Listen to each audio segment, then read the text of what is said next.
आता अक्राळ विक्राळ पंचगंगेचं रूप आम्ही तुम्हाला दाखवणार आहोत। डोळे चक्रावून टाकणारी बातमी आहे, कारण सततच्या धोधो पावसामुळे कोल्हापूरला अक्षरशः महासागराचं स्वरूप प्राप्त झालेलं होतं आणि हीच धडकी भरवणारी दृश्य आम्ही आता तुम्हाला दाखवतोय। ही कालची म्हणजे 14 तारखेची दृश्य आहेत। कोल्हापुरात पसरलेल्या पंचगंगेचं अक्राळ विक्राळ रूप ड्रोन कॅमेऱ्याने टिपण्यात आलंय। कोल्हापुरातल्या पावसाच्या कहराची दृश्य माझ्या हाती लागली आहेत। डोळे पांढरे करणारी ही दृश्य आपण बघू शकतोय। 14 जुलैची म्हणजे कालची ही दृश्य आहेत। पाऊस सध्या थांबलेला दिसतोय, मात्र तरी देखील पूरस्थिती कायम आहे।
आणि या पावसाची ताजी स्थिती जाणून घेण्यासाठी आपण थेट जाऊया कोल्हापूरला। रणजित माजगावकर आपले प्रतिनिधी आपल्या सोबत आहेत। रणजित, ही कालची दृश्य आहेत, आता काही स्थितीमध्ये फरक पडलाय का आणि मुख्य म्हणजे कोणत्या भागातली ही दृश्य आहेत, काय सांगशील?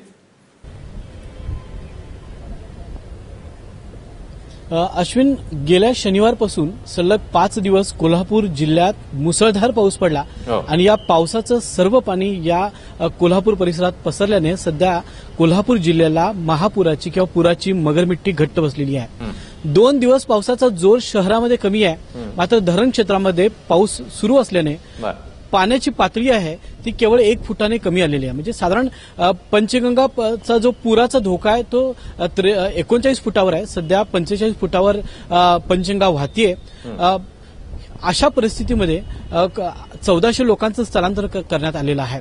ही संपूर्ण पंचगंगा जी पसरलेली आहे, ही जी दृश्य आहेत ही न्यू पॅलेस परिसर, महावीर कॉलेजच्या पाठीमागचा परिसर, जो आपण परवा दिवशी रेड झोनचा परिसर दाखवला होता त्या परिसरातले दृश्य आहेत आणि आंबेवाडी, चिखली या परिसरातली ही दृश्य आहेत। या तिन्ही गावांना सध्या पुरानं वेढा दिलेला आहे आणि या परिसरातून ही हे जे व्हिज्युअल्स आपल्याला दिसतात, विवेक जाधवर नावचे फोटोग्राफर या परिसरातले आहेत, त्यांनी ही चित्रित केलेली ही दृश्य आहेत। आपण या दृश्यांकडे पाहिल्यानंतर पंचगंगेचा जो जुना पूल आहे, नवीन पूल आहे, त्या पाठोपाठ पंचगंगा पसरलेली आहे आणि त्याच्या शेजारी रंकाळा तलाव तुडुंब भरलेला अशा पद्धतीचे दृश्य आपल्याला या परिसरामध्ये दिसतात। वडणगे, चिखली, आंबेवाडी हा जो परिसर आहे, या परिसरातल्या शेतांमध्ये ज्या पद्धतीने पाणी घुसलेलं आहे त्याची दृश्य या परिसरामध्ये आपल्याला या दृश्यांमध्ये पाहायला मिळत आहेत। अश्विन, रणजित, त्यासोबतच सध्याची पावसाची काय स्थिती आहे, कोणकोणत्या ठिकाणी नेमका आता पाऊस पडतोय आणि मुख्य म्हणजे बचाव कार्य जे आहे ते कशा प्रकारे सुरू आहे? जसं तू सांगितलंस 1400 लोकांना स्थलांतरित करण्यात आलेले आहे, कोणत्या भागातल्या लोकांना स्थलांतरित करण्यात आलंय,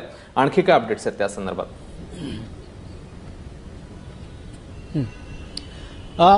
पाऊस जरी 2 दिवसांपूर्वी कोल्हापूर शहरात थांबला असला तरी संततधार ही गगनबावडा, राधानगरी, पन्हाळा, शाहूवाडी या परिसरामध्ये पावसाची संततधार सुरूच आहे। एनडीआरएफ ची जी टीम आली होती त्यांनी बचाव कार्य सुरू केलं होतं. मात्र काल संध्याकाळी ती पुन्हा पुण्याला परतलेली आहे. व्हाईट आर्मी ही जी टीम आहे ही कोल्हापुरामध्ये सध्या या परिसरामध्ये आहे. ज्यांना गरज आहे त्यांना बाहेर काढण्याचं काम ती करते.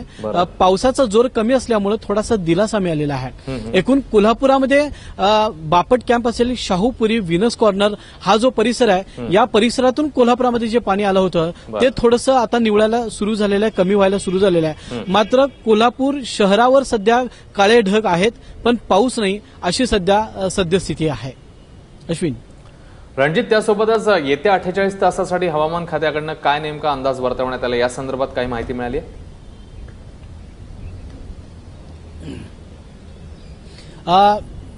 अश्विन, कोल्हापूर शहराचं जे वरदान म्हणून आम्ही ज्याच्याकडे बघतो ते राजर्षी शाहू महाराजांनी जे धरण बांधलं ते धरण सध्या साधारण 75% अधिक भरलेलं आहे.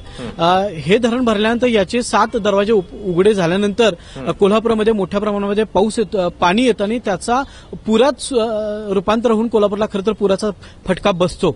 मात्र कोल्हापूर जिल्ह्यामध्ये सर्वच ठिकाणी इतक्या मोठ्या प्रमाणात पाऊस पडल्यामुळे सध्या धरणाचे दरवाजे उघडण्या अगोदरच ही पूर परिस्थिती निर्माण झालेली आहे. हवामान खात्याने जरी 48 तासामध्ये पाऊस होण्याची शक्यता सांगितली असली तरी आमचा कोल्हापूर जिल्ह्याचा जो कॅचमेंट एरिया आहे तो म्हणजे राधानगरी धरण आणि गगनबावडा हा तालुका जो आहे या तालुक्यामध्ये मात्र पावसाची संततधार चालूच आहे. त्यामुळे अशाच पद्धतीनं पाऊस चालू राहिला तर मात्र धरण क्षेत्रामध्ये जे पाऊस पडतो ते पाणी पुन्हा कोल्हापुरामध्ये येऊन पुन्हा पूर सदृश्य परिस्थिती निर्माण व्हायला वेळ लागणार नाही. अश्विन, रणजित, या सगळ्या संदर्भातले ताजे अपडेट्स घेतच राहू. तुर्तास धन्यवाद या सगळ्या सविस्तर माहितीबद्दल. तेव्हा कोल्हापूरमध्ये काही ठिकाणी अजूनही पाऊस सुरू आहे. पूरस्थिती जी आहे ती कायम आपल्याला पाहायला मिळते. कालची ही दृश्य आपण बघतोय, जसं रणजितने आपल्याला सांगितलं वेगवेगळ्या परिसरातली ही दृश्य. मात्र आजही काही प्रमाणात हेच चित्र बघायला मिळते. पाऊस जरी थांबलेला असला तरी पूरस्थिती जी आहे ती अजूनही कायम आहे.